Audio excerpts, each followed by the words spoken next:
আপনাদেরকে কিছু মিষ্টি রেসিপি দিতে চাই।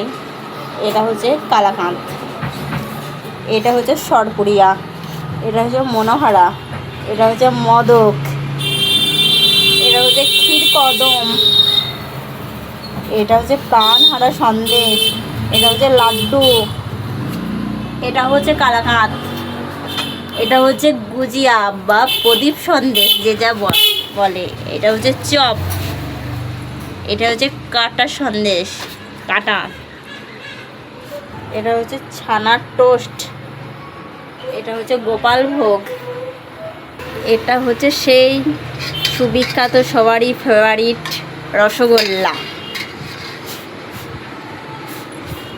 এটা হচ্ছে গোলাপজাম বা পান্তুয়া, আর এইটা হচ্ছে ল্যাংচা আর ছানার jalebi,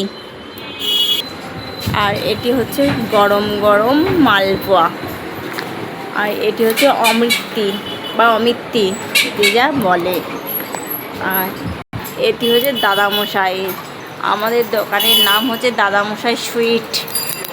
দাদামশাই sweet Katwa local train ধরে নবদ্বীপ বা বিষ্ণুপ্রিয়ায় নেমে বউবাজার মোড় দাদামশাই সুইট বললে আপনাকে পৌঁছে দেবে। সবথেকে বিখ্যাত নবদ্বীপের হচ্ছে লাল দই। এটি হচ্ছে সুবিখ্যাত লাল দই বা ক্ষীর দই নামে পরিচিত।